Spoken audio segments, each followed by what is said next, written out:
নতুন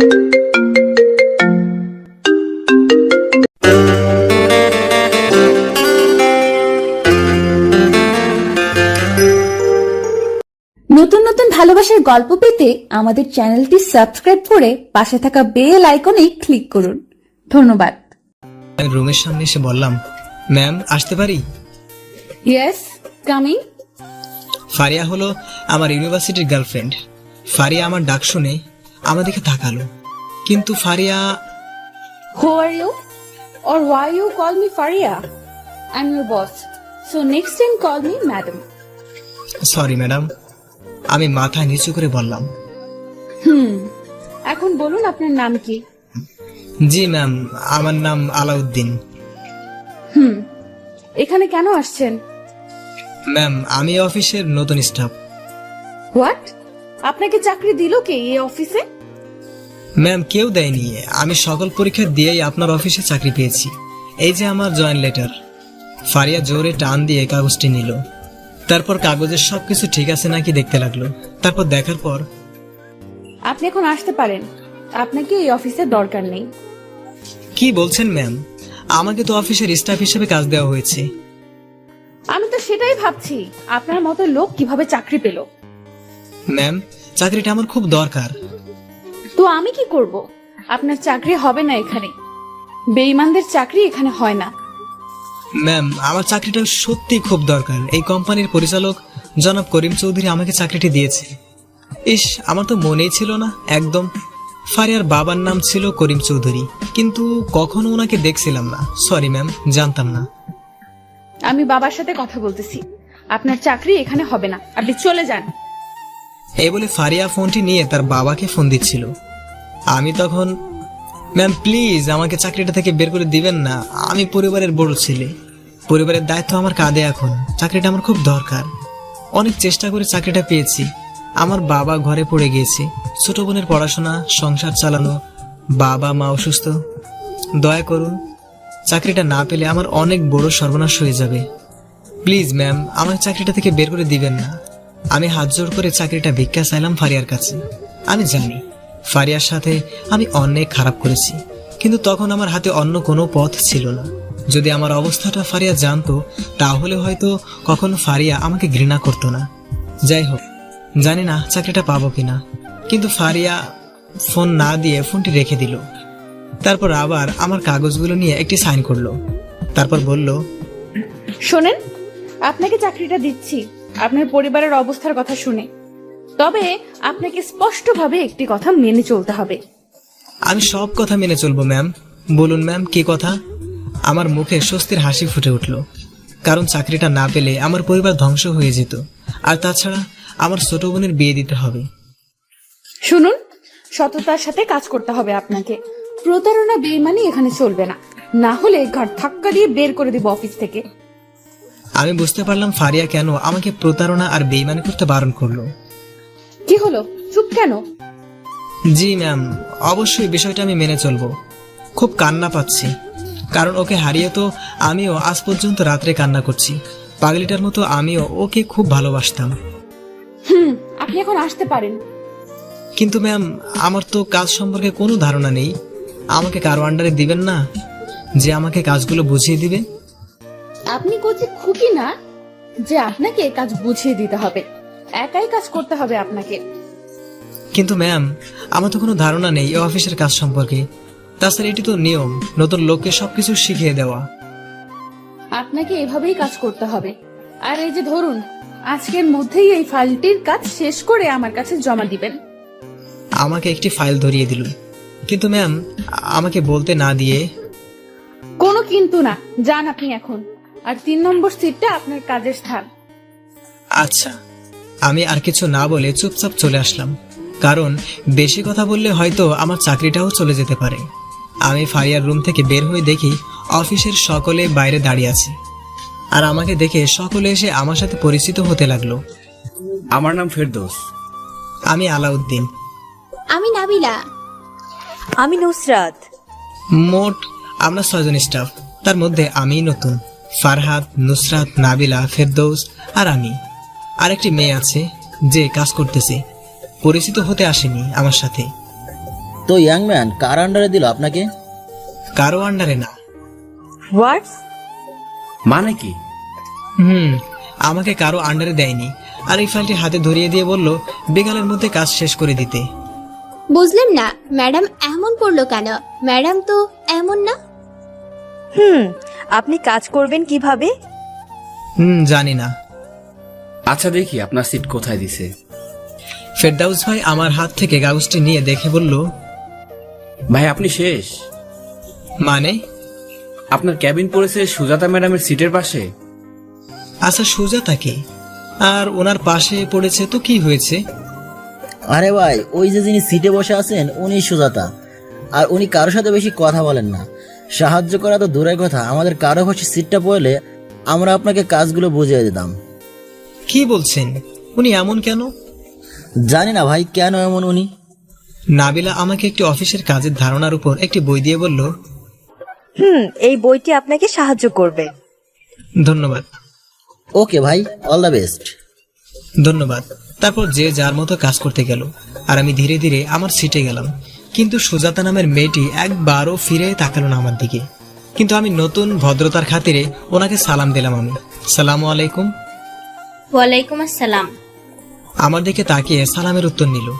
তারপর আবার কাজে মনোযোগ দিল। তাই আমিও আর ওনাকে বিরক্ত করলাম না। আমি আমার সিটে গিয়ে বিসমিল্লাহ বলে বসলাম।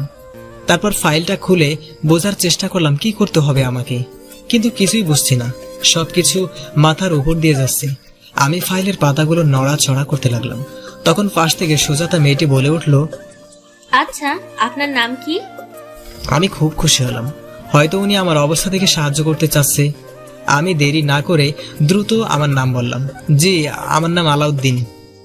মিস্টার আলাউদ্দিন, আপনি অনেক শব্দ করছেন, যার জন্য আমি কাজে মনোযোগ দিতে পারছি না। প্লিজ শব্দ করবেন না। যদি আবার করেন তাহলে আপনার বিরুদ্ধে আমি কমপ্লেন করতে বাধ্য হব। নিমিষেই আমার মুখ থেকে হাসিটা উঠে গেল। আশা করি মনে রাখবেন। এই বলে উনি আবার কাজে মনোযোগ দিল। সরি, এরকম মেয়ে মানুষ আমি আমার জীবনে কখনো দেখিনি। যাই হোক, নিজেকে অনেক অপরাধী মনে হচ্ছে। দীর্ঘ 3 বছর পর ফারিয়ার সাথে আমার দেখা হলো। জানি ফারিয়া আমার উপর প্রতিশোধ নিতেই আমাকে কারো আন্ডারে দেয়নি। আমি ফারিয়ার সাথে যা করেছি তারপরেও যে ফারিয়া আমাকে চাকরিটা দিয়েছে, এটা আমার ভাগ্য। অন্য কেউ হলে আমাকে জুতা পিটা করে অফিস থেকে বের করে দিত। অফিস টাইম, তাই আর পুরো কথাগুলো নিয়ে আর ভাবলাম না। আমি চুপচাপ নাবিলা আপুর দেওয়া বইটা বের করে পড়তে লাগলাম। বইটিতে কিভাবে কাজ করতে হবে সব লেখা আছে, তবে বইটা পড়ে আমি সম্পূর্ণ বুঝতে পারছিলাম না। অনেকক্ষণ পড়ে ভাবার পর অনেকটা ধারণা পেলাম কাজ সম্পর্কে। তারপর ফাইলটা নিয়ে ধীরে ধীরে ভেবে চিন্তে কাজ করতে লাগলাম। কাজ করতে করতে কখন যে লাঞ্চের টাইম পার হয়ে গেছে বুঝিনি। হঠাৎ নুসরাত আর নাবিলা আপু এসে বলল, মিস্টার আলাউদ্দিন সাহেব, লাঞ্চ করবেন না? জি, কখন সময় পার হয়ে গেছে বুঝিনি।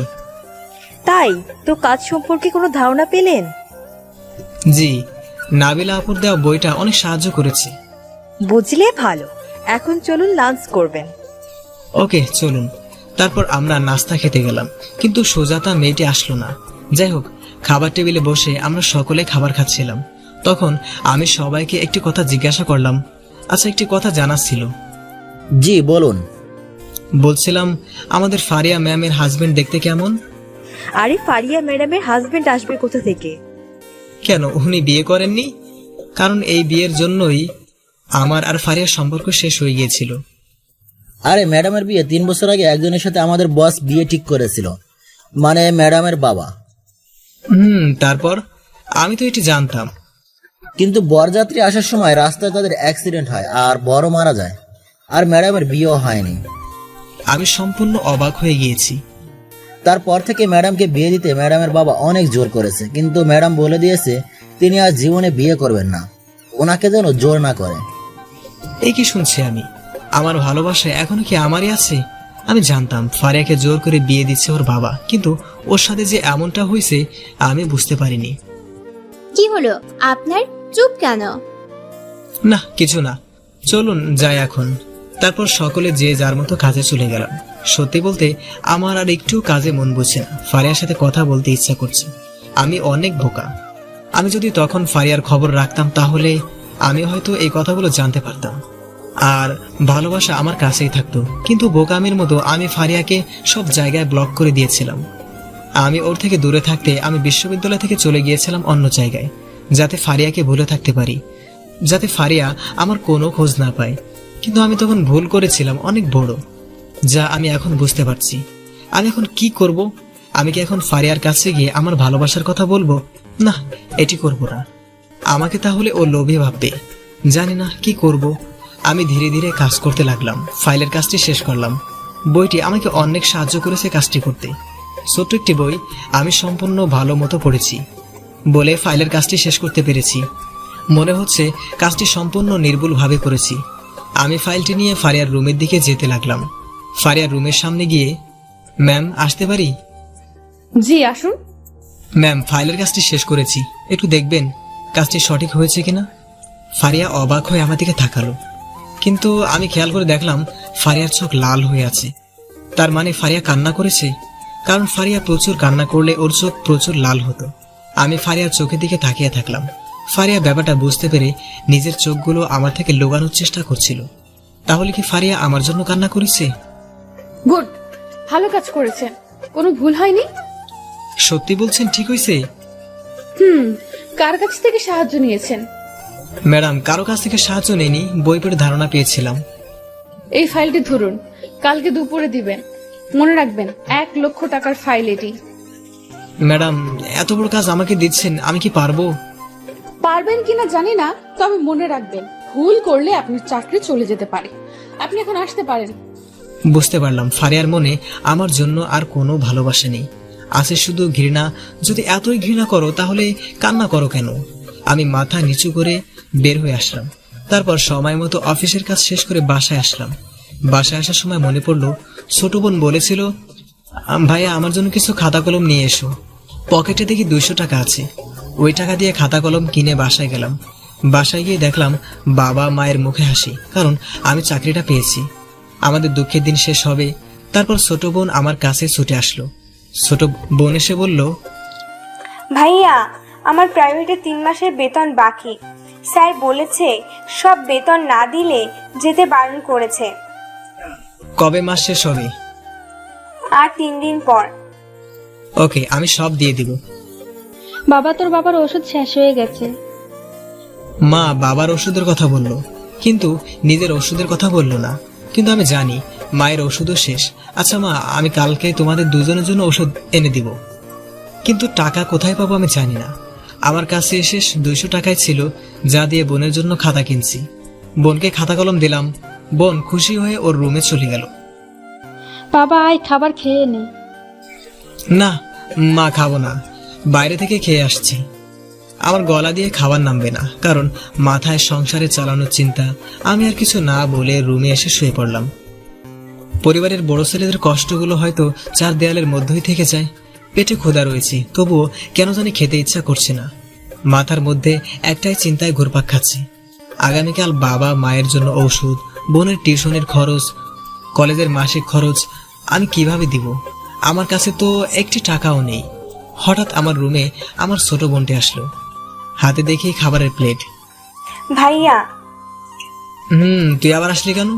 আর এগুলো কি? খাবার নাও, খাবারটা খেয়ে নাও। বোন, আমার তো ক্ষুধা লাগেনি, আমি খাবো না, তুমি নিয়ে যাও। আমি হাসি মুখে বললাম। এটি বলার পর বোন আমার মাথার কাছে এসে বসলো। ভাইয়া, মিথ্যা বলছো কেন? আমি জানি তোমার অনেক ক্ষুধা লাগছে। আরে মিথ্যা বলবো কেন? আমি কি আমার মিষ্টি বোনকে মিথ্যা বলতে পারি? হাসি দিয়ে রোদেলাকে আমার বুকে জড়িয়ে নিলাম। আর হ্যাঁ, আমার বোনের নাম রোদেলা। হয়েছে, আর মিথ্যা বলতে হবে? তুমি উঠে বসো, আমি খাইয়ে দিচ্ছি। তাই? তুই খাইয়ে দিলে ক্ষুধা না থাকলেও খাবো। তাহলে উঠে বসো। তারপর আমি উঠে বসলাম। রোদেলা খাবার আমাকে খাইয়ে দিতে লাগলো। আচ্ছা, তুই খাইছিস তো? আমি খাইছি। গুড। আচ্ছা ভাইয়া, একটা কথা বলি। বল। ভাইয়া, আমাদের জন্য তোমার অনেক কষ্ট হয় না? কি বলছিস পাগলি? কষ্ট হবে কেন? এই যে সংসার চালানো, আমার পড়াশোনার খরচ, বাবার ওষুধ, এত টাকার দরকার। আমি জানি ভাইয়া, তোমার অনেক কষ্ট হয় টাকা জোগাড় করতে। আরে পাগলি, কান্না করছিস কেন?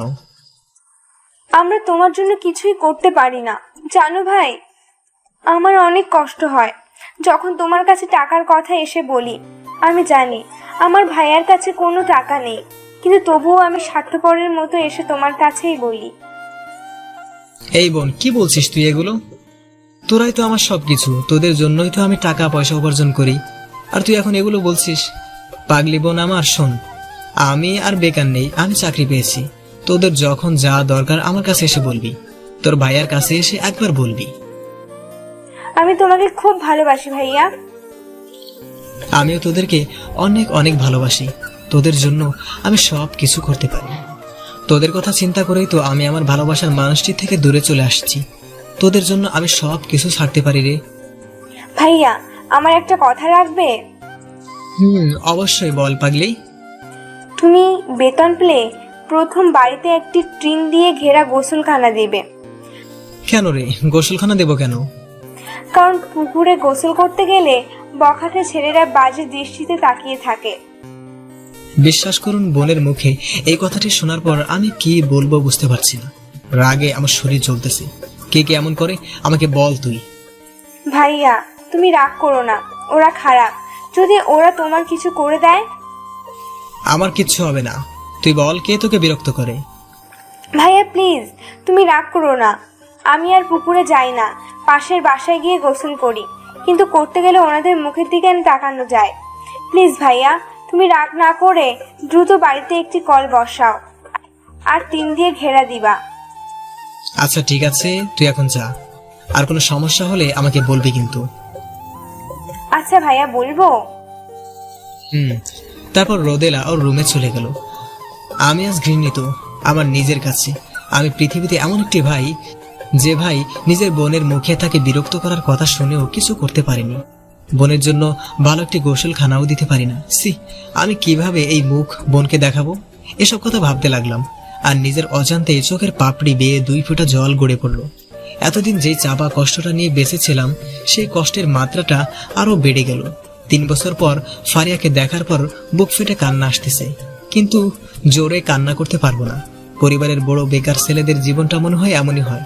চাকরি না পেলে সমাজের অনেক মানুষের সমালোচনার মুখে পড়তে হয়, যেটা সম্মুখে আমি পড়েছি। পৃথিবীর প্রত্যেকটি বেকার ছেলে পড়েছে, কিন্তু প্রকৃত যুক্তিটা হলো সমাজের সকলে সমালোচনা করতে পারে, কিন্তু সেই ছেলেটিকে একটু আশ্বাস দিতে জানে না তারা। কারণ একটু আশ্বাসে হয়তো সেই ছেলেটা আর বেকার নাও থাকতে পারে।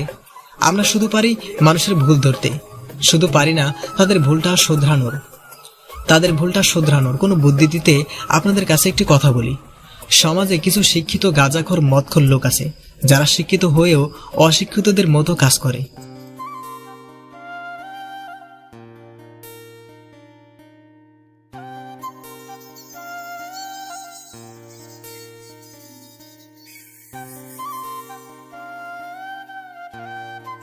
সমাজে কিছু শিক্ষিত গাঁজাখোর মদখোর লোক আছে, যারা শিক্ষিত হয়েও অশিক্ষিতদের মতো কাজ করে। গ্রামের গরিব পরিবারের কোনো ছেলে যদি ঢাকা বিশ্ববিদ্যালয়ে পরীক্ষা দিতে যায়, তখন কিছু মানুষ কি বলে জানেন? বলে, বাপ করছে চাষাগিরি, তার ছেলে মনে হয় বিশ্ববিদ্যালয়ে চান্স পাবে। চান্স তো পাবেও না, বরং টাকাগুলো নষ্ট করে এসে এই চাষার কাজে করতে হবে। যদি এই কথাগুলো সেই ছেলেটি শুনতে পায় না, তার মনোবল ভেঙে যায়, তার ইচ্ছাগুলো নিমিষে শেষ হয়ে যায়। যদি তাদেরকে উৎসাহ দিতে না পারেন, তাহলে প্লিজ এসব কথা বলে তাদের স্বপ্নগুলো মেরে ফেলবেন না। যেমন একজন এসে আমাকে বলতেছে, শুনে রাখুন, এই লেখক আমি আলাউদ্দিন। যাই হোক, আজ আমার চোখে ঘুম নেই। ফারিয়াকে খুব মনে পড়ছে। আমার ফারিয়া এখনো আমারই রয়েছে, কিন্তু ওর কাছে যাওয়ার অধিকার আমি হারিয়ে ফেলেছি। ও এখন রাত্রের আকাশের চাঁদ, আর আমি হলাম পৃথিবীতে থাকা ছোট্ট একটি বস্তু, যে কিনা শুধু চাঁদের আলোতে নিজেকে আলোকিত করতে পারবে, চাঁদের কাছে কখনো যেতে পারবে না। আমি থাকতে না পেরে আমার আরেকটি নাম্বার দিয়ে ফারিয়ার সেই নাম্বারটিতে ফোন দিলাম। প্রিয় মানুষের নাম্বারগুলো হয়তো কখনো ভোলা যায় না। ফারিয়ার ফোনে কল ঢুকেছে। রাত বাজে 11টা। রিং হচ্ছে, রিং হয়েই যাচ্ছে, ফোনটি ধরলো না। আবারও ফোন দিলাম, কিন্তু এবার ফোন ঢুকতেই ফোনটি রিসিভ করলো। হ্যালো, আসসালামু আলাইকুম। আমি চুপ করে থাকলাম। কি বলবো আমি ফোন দিছি, বুঝতে পারলে হয়তো আমাকে চাকরি থেকে বের করে দিবে। হ্যালো, কে বলছেন? আমি চুপ করে আছি। 3 বছর আগে কত রাত জেগে ফারিয়ার সাথে কথা বলেছি, ঘুমাতে দিত না আমাকে, জোর করে জাগিয়ে রাখতো, আর সারা রাত কথা বলতে একাই। এটি আস্ত পাগলি ছিল। আজব তো, ফোন দিয়ে কথা বলছেন না কেন? আমি কথা বলতে চাইলেও কেন জানি মুখ থেকে কথা বের হতে চাচ্ছে না। আমি চুপ, কিন্তু ফারিয়াও চুপ না। কি ব্যাপার, ফারিয়া বুঝে ফেললো নাকি? আমি ফোন দিছি, কোনো সাড়া শব্দ নেই ওপাশ থেকে, কিন্তু লাইনটা কাটেনি। আমার সন্দেহ হয়ে গেল ফারিয়া হয়তো বুঝে ফেলেছে আমি কল করেছি, তাই আমি দ্রুত ফোনটা কেটে দিলাম। আল্লাহ, যদি ধরা খেয়ে যায় তাহলে আমার খবর আছে। কিন্তু কিছুক্ষণ পর আমার ফোন বেজে উঠলো, তাকিয়ে দেখি ফারিয়া ফোন দিয়েছে। আমি দ্রুত ফোন কেটে দিলাম। আমি শিওর ফারিয়া মনে করছে আমি ওকে ফোন করেছি। কেটে দেবার পর ফারিয়া আবার ফোন দিল। এবার আমি ফোনটা বন্ধ করে রাখলাম। যদি কোনোভাবে বুঝে ফেলে আমি, তাহলে আমার কপালে কি আছে আমি জানি না। যাই হোক, তারপর আমি ঘুমিয়ে পড়লাম। সকালে ঘুম থেকে উঠে গোসল করে অফিসের জন্য বের হলাম। কিন্তু মাথায় আমার একটাই চিন্তা, বাবা মায়ের জন্য ঔষধ, বোনের জন্য টাকা কোথায় পাবো এখন এতগুলো টাকা? এদিকে আমি আবার রাত্রে দেরি করে ঘুমিয়েছিলাম বলে সকালে উঠতে দেরি হয়ে গেছে, তাই অফিসে যেতে আধা ঘন্টা দেরি হয়ে গেছে আমার। দেরি করতে চাইনি, তারপরেও দেরি হয়ে গেল। জানি না দেরি করছি বলে আমার কিছু হয় নাকি। আমি অফিসে ঢুকলাম। ফরহাদ ভাই আমাকে দেখে বলল, কি মিস্টার আলাউদ্দিন, দেরি হলো যে? ভাই, ঘুম থেকে উঠতে একটু দেরি হয়ে গেল। দ্বিতীয় দিনেই দেরি? মনে হয় ঘুমিয়ে ঘুমিয়ে স্বপ্ন দেখতেছিলেন। সকলেই হেসে উঠল কথাটি শুনে।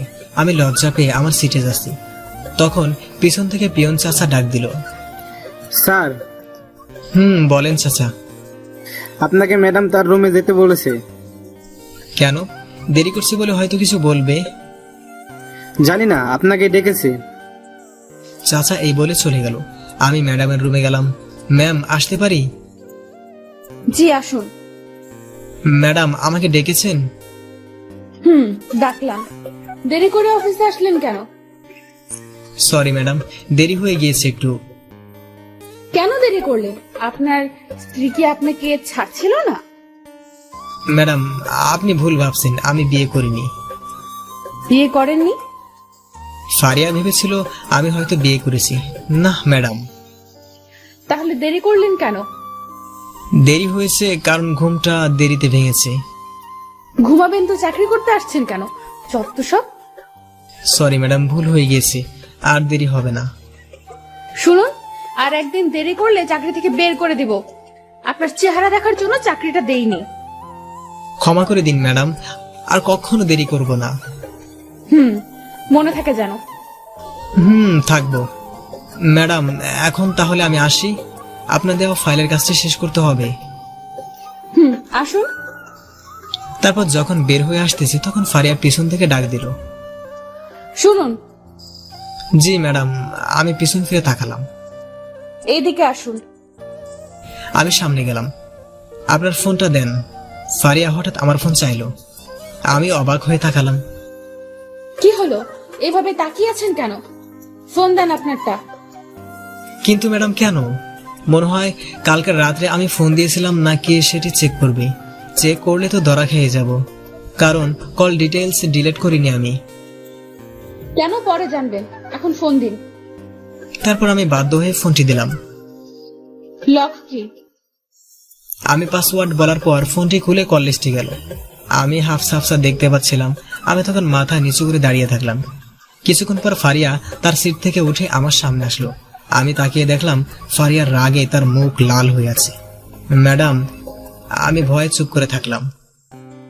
আমাকে ফোন দিয়েছিলেন কেন? না মানে ম্যাডাম। খুব জোরে আমাকে থাপ্পড় মারলো। আমি গালে হাত দিয়ে মাথা নিচু করে দাঁড়িয়ে থাকলাম। তো সাহস হলো কি করে আমাকে কল করার? আমি ভুল করে ফেলেছি, আমাকে ক্ষমা করে দিন প্লিজ। ফারিয়া যে এতটা রেগে যাবে ভাবতেও পারছি না। শোন, তোকে চাকরি দিয়েছি বলে মনে করবি না আমি পুরনো সবকিছু ভুলে গিয়েছি। তাই পরবর্তীতে আমার ফোনে আবার ফোন করলে তোর চাকরি থেকে তোকে বের করবই। আর কি কি করব জানি না। বুক ফেটে কান্না আসছে আমার, কিন্তু নিজেকে কন্ট্রোলে রাখলাম। আমাকে মাফ করে দেন। জীবনও আর কখনো আমি আপনাকে ফোন দিব না।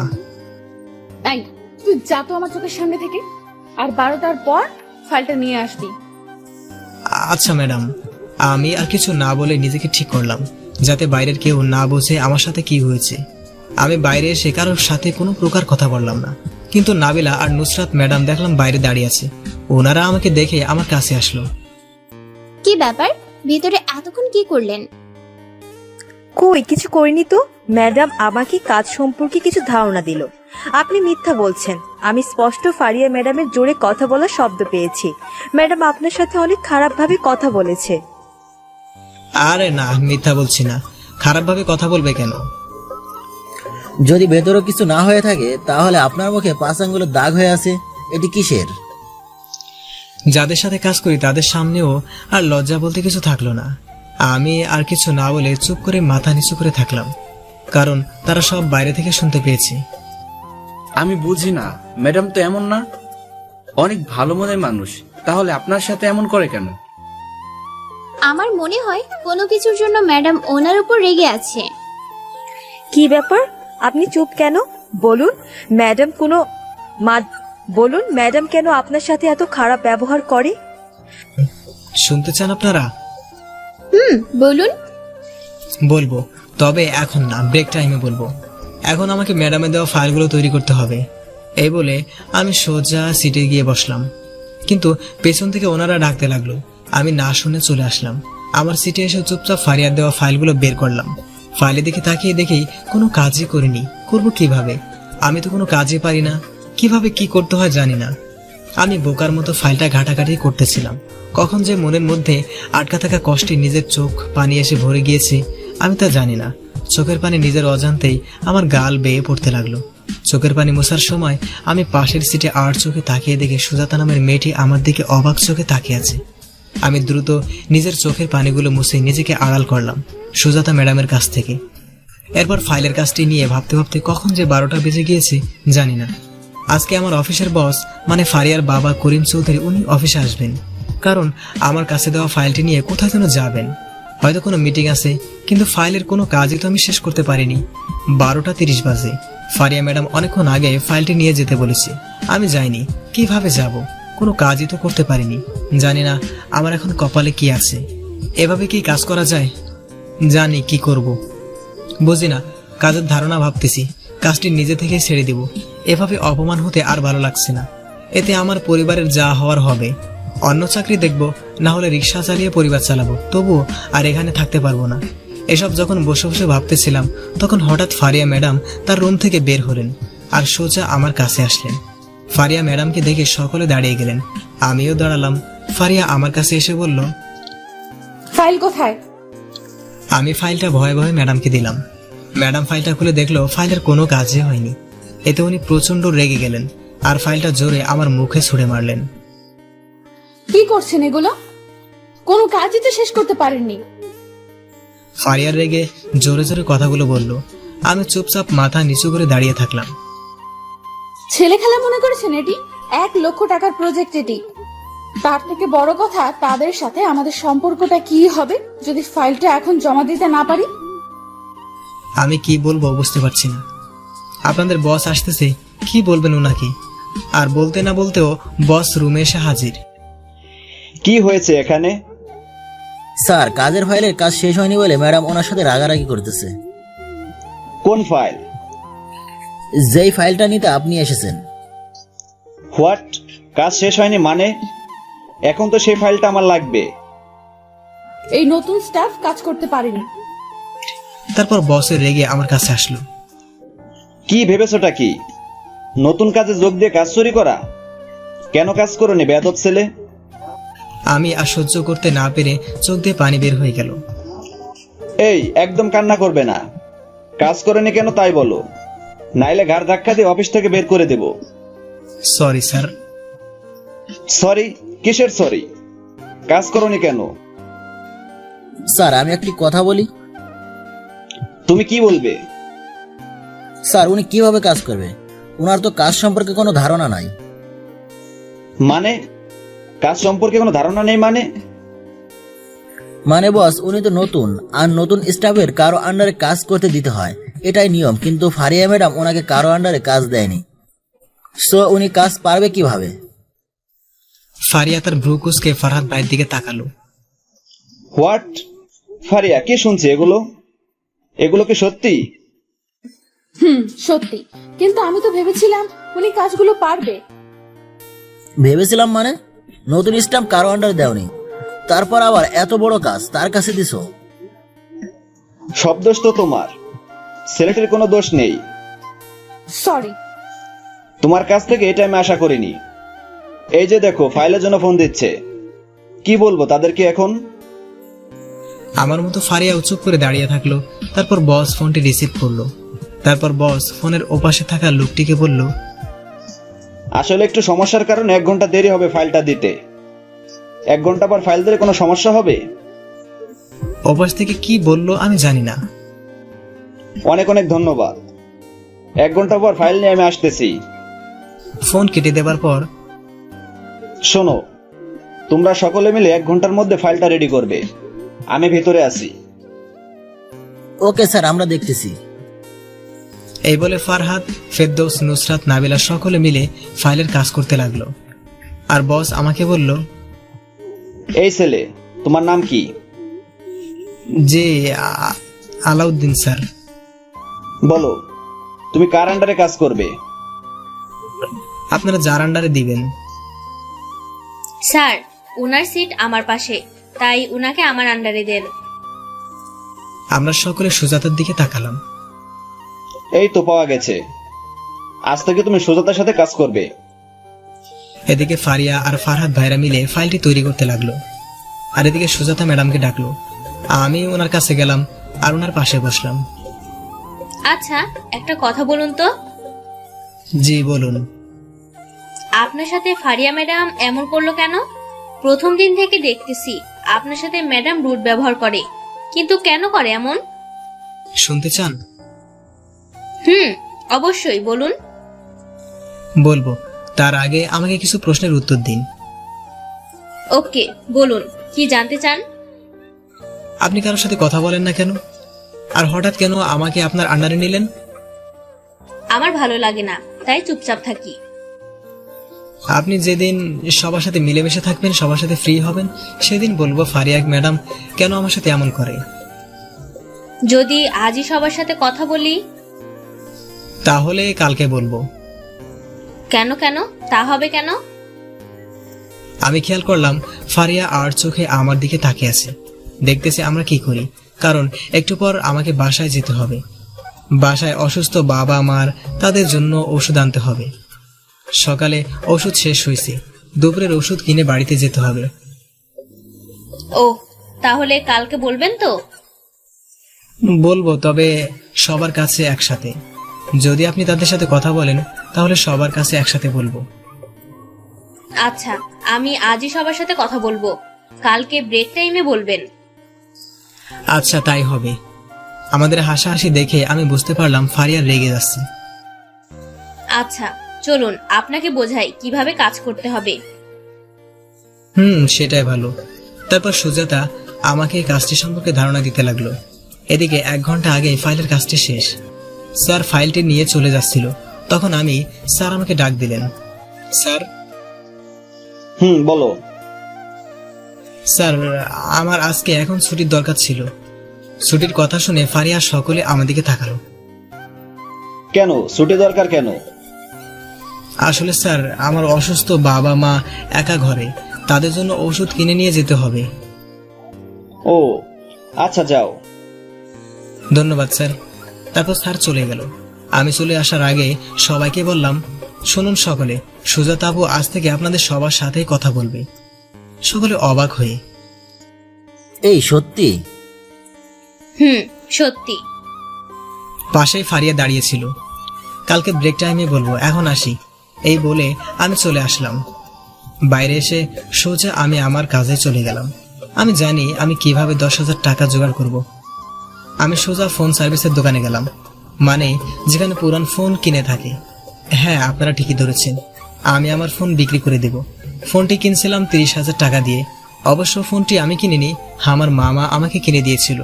যাই হোক, ফোনের দাম গেল 12,000 টাকা। সেটি বিক্রি করে 12,000 টাকা দিয়ে মেডিসিনের দোকানে গেলাম। তারপর 6,000 টাকার ওষুধ কিনলাম, মানে 1 মাসের ওষুধ কিনলাম। আর রোদেলার প্রাইভেটের বেতন সবকিছুতে 5,000 টাকা লাগলো, আর 1,000 টাকা আমার কাছে ছিল। সেই টাকা দিয়ে কিছু বাজার করলাম, সেখান থেকে আবারও কিছু টাকা বাঁচিয়ে বোনের জন্য লাল চুড়ি কিনলাম। বোন আমার লাল চুড়ি খুব পছন্দ করে, কিন্তু অভাবের জন্য কখনো কিনে দিতে পারিনি। যাই হোক, এগুলো নিয়ে বাসায় যেতে লাগলাম, পরিবারের জন্য বাজার। বাবা মার ঔষধ, বোনের বেতন পরিশোধ করতে পেরে নিজে এখন একটু পরিবারের বড় ছেলে বলে মনে হচ্ছে। পরিবারের জন্য কিছু করতে পারলে সত্যি মনের মধ্যে একটি প্রশান্তির হাওয়া বইতে থাকে। আমি বাজার নিয়ে সোজা বাড়িতে চলে আসলাম। আমার হাতে ঔষধ বাজার দেখে মা ছুটে আসলো। বাজার ওষুধ দেখে বাবা মার মুখে একটি স্বস্তির হাসি দেখতে পেলাম, যে হাসিটা দেখার জন্য পৃথিবীর সকল ছেলে মায়ের মুখের দিকে তাকিয়ে থাকে। বাবা তুই এত ওষুধ কিনছিস, বাজার করছিস, টাকা পেলি কোথায়? কি যে বলো মা, তোমার ছেলে এখন চাকরি করে, টাকার অভাব। আর এই দেখো, এটি কি? লাল চুড়ি রোদেলার জন্য। রোদেলা যদি দেখে লাল চুড়ি, তাহলে তো তোর বোন খুশিতে আত্মহারা হয়ে যাবে। ওর জন্য গিফট এটি। ও আসো কলেজ থেকে, তুমি এখন যাও বাবা, আর তুমি খাবার খেয়ে ওষুধগুলো খেয়ে নিও। আচ্ছা বাবা। তারপর মা খুশি হয়ে ওষুধ নিয়ে বাবার কাছে গেল। মায়ের মুখের হাসি দেখে মনটা ভরে গেল। আমি এখন রোদেলার জন্য লাল চুড়ি নিয়ে অপেক্ষা করছি, কখন আসবে আমার বোনটা। মনে হয় এসেছে, কারণ আমার রুমের বাইরে মার গলার শব্দ শুনতে পেলাম।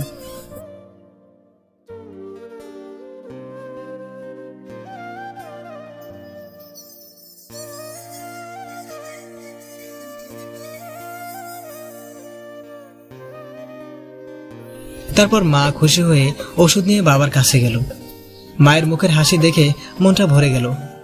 আমি এখন রোদেলার জন্য লাল চুড়ি নিয়ে অপেক্ষা করছি, কখন আসবে আমার বোনটা। মনে হয় এসেছে, কারণ আমার রুমের বাইরে মার গলার শব্দ শুনতে পেলাম। তুই এসেছিস? কেন? তোর জন্য তোর ভাইয়া সেই কখন থেকে অপেক্ষা করতেছে। ভাইয়া অপেক্ষা করতেছে? কিন্তু কেন? আর ভাইয়া কোথায়? ওর রুমে আছে, যা তুই গেলেই বুঝবি। রোদেলা আর কিছু বলে বইগুলো ওইখানে রেখে দ্রুত আমার কাছে আসলো। ভাইয়া, তুমি আমার জন্য অপেক্ষা করছো?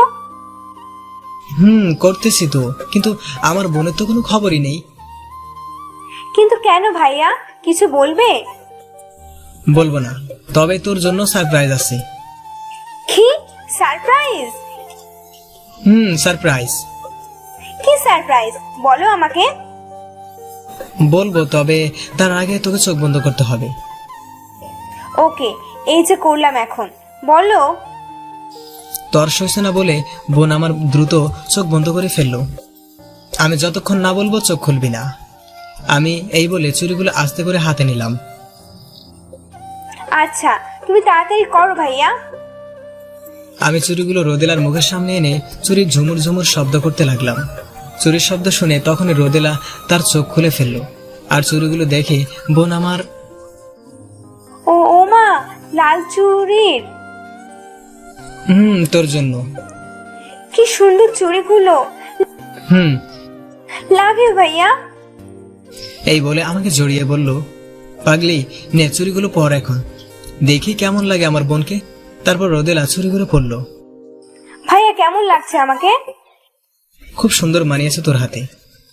দেখতে হবে না হাতটা কার বোনের? তাই না?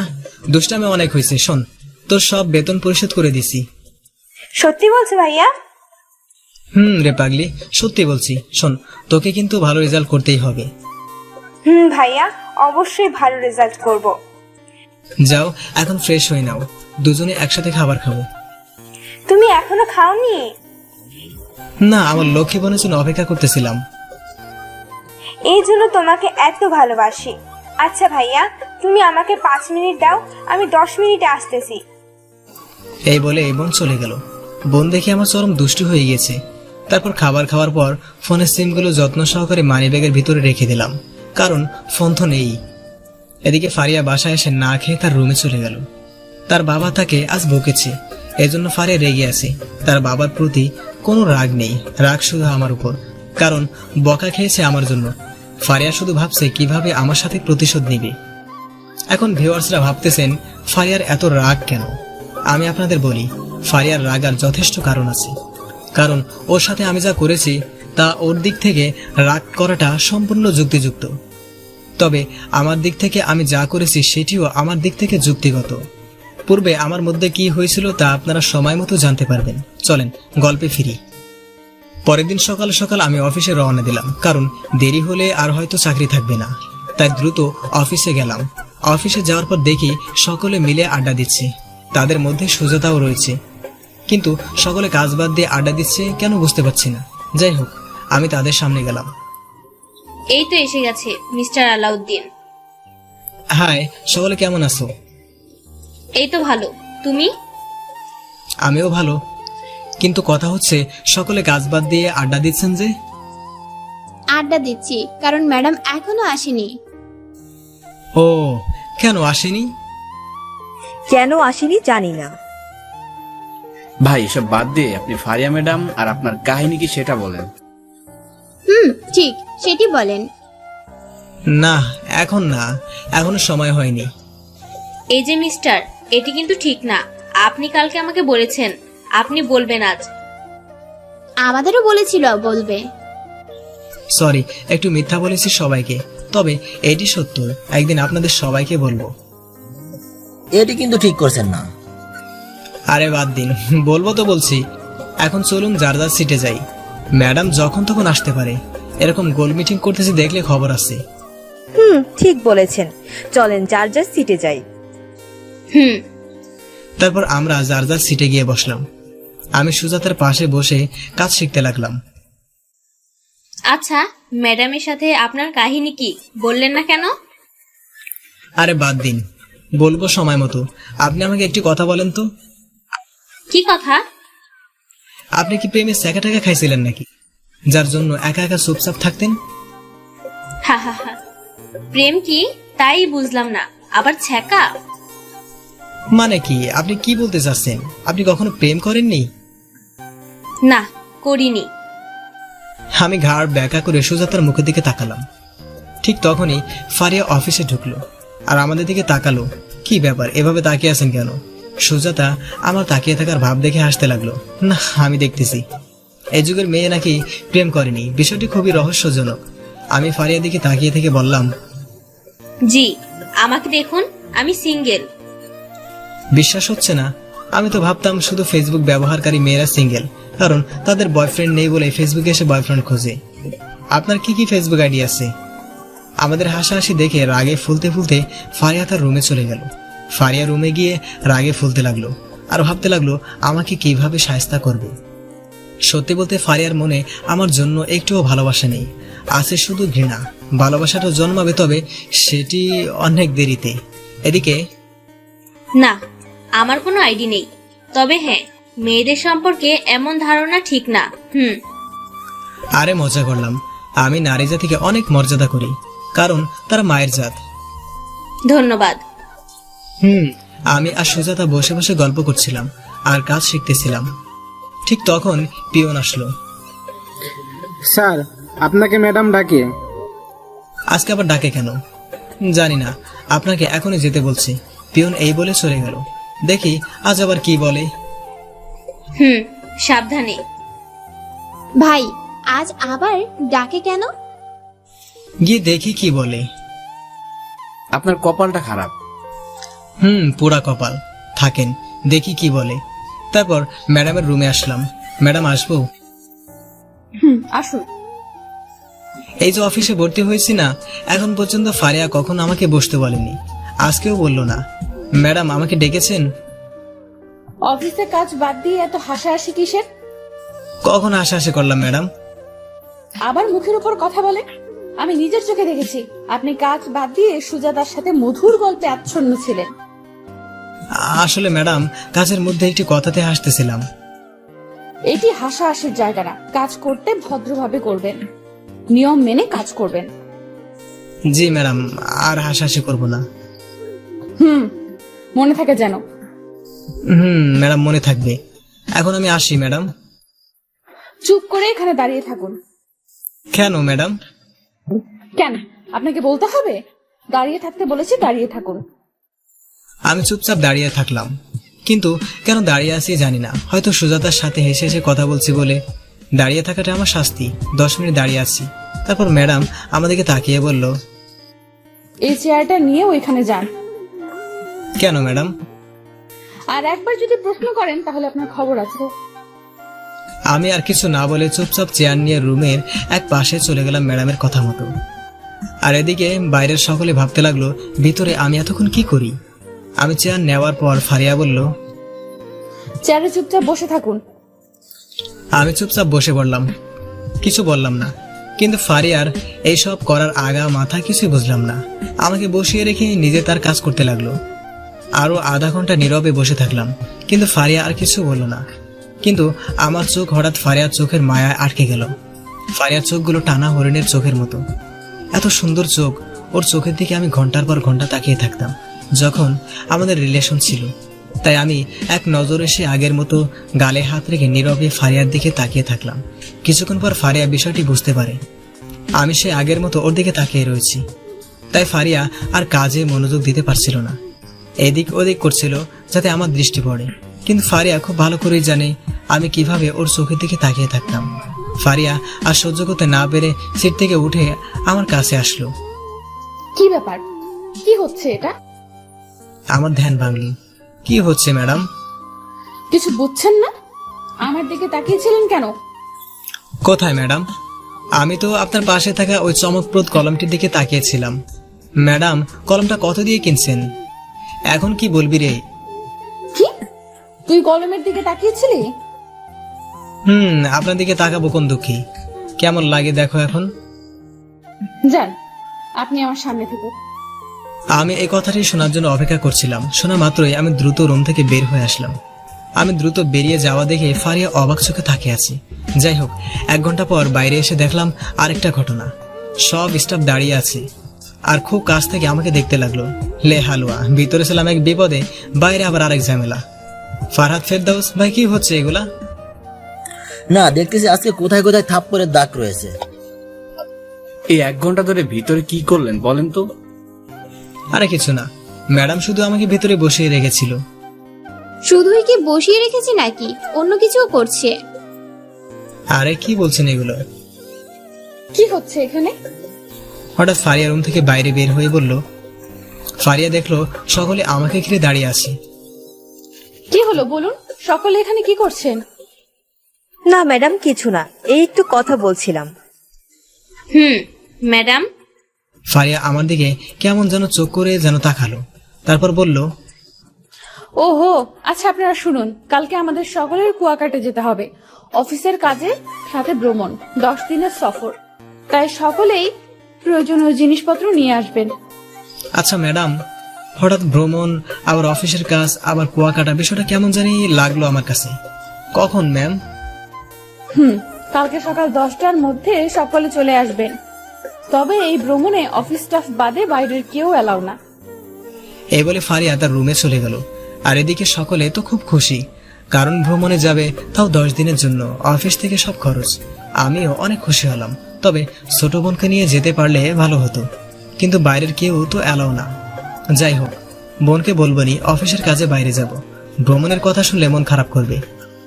তারপর ছুটির সময় আমি ফরহাদ ভাইয়ের কাছে গেলাম সাহায্যের জন্য, কারণ 10 দিনের জন্য বাইরে যাচ্ছি, বাসায় কিছু টাকা না দিয়ে গেলে বাবা মা বোন খাবে কি। ফরহাদ ভাই, আমার একটু সাহায্য করবেন? কি সাহায্য বলুন? আসলে বাইরে যাচ্ছি অনেক দিনের জন্য, তাই বাড়িতে কিছু টাকা দেওয়ার দরকার ছিল। কিছু টাকা ধার দিবেন? না, দেব না। মুখের উপর না করে দিবে ভাবতে পারিনি, মনটা খারাপ হয়ে গেল। আচ্ছা ঠিক আছে, আমি আসি।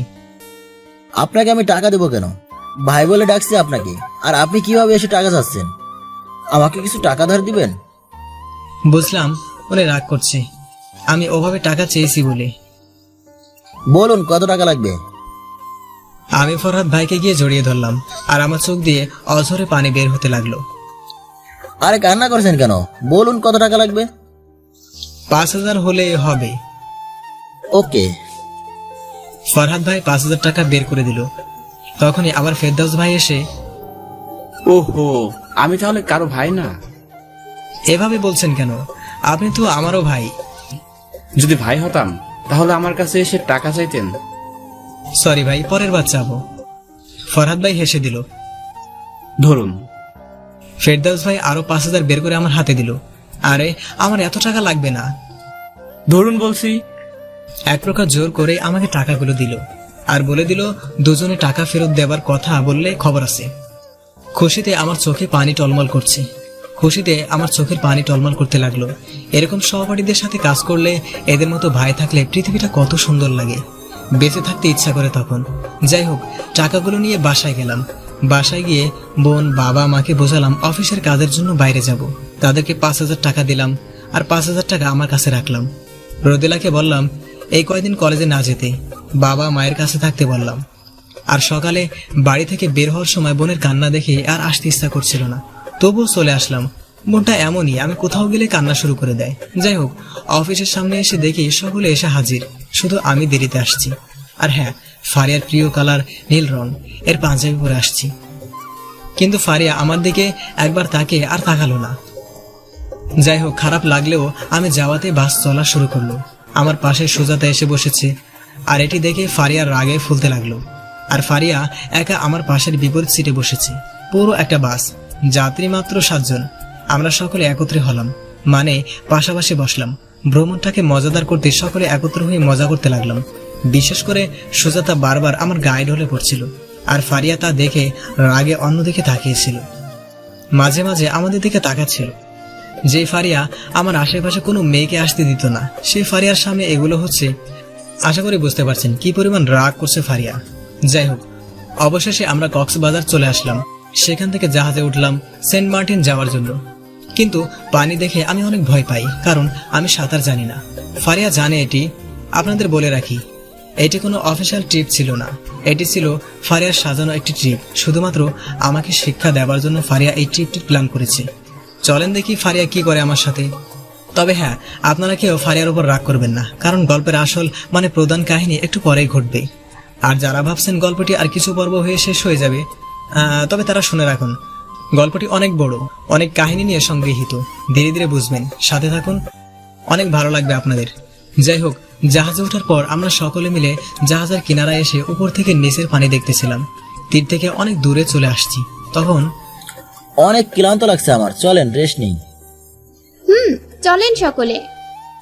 তারপর সকলে রেস্ট নিতে যেতে লাগলো। কি হলো, আপনি আসছেন না কেন? আপনারা যান, আমার অনেক ভালো লাগছে, সত্যি আমার অনেক ভালো লাগতেছিল। আচ্ছা থাকেন, আমরা গেলাম। আমি জাহাজের কিনারার দৃশ্য দেখতে থাকি। আমার পিছনে একটু দূরে ফারিয়া দাঁড়িয়েছিল। বাকি সকলে একটু আড়ালে যাওয়ার পর ফারিয়ার মুখে হাসি ফোটে, কারণ ফারিয়া এই সময়টার জন্য অপেক্ষা করছিল। হ্যাঁ, আপনারা যা ভাবছেন তাই, ফারিয়া আমাকে মেরে ফেলার চিন্তা করছিল। তবে এই পরিকল্পনাটা করেছে আবেগের বশে।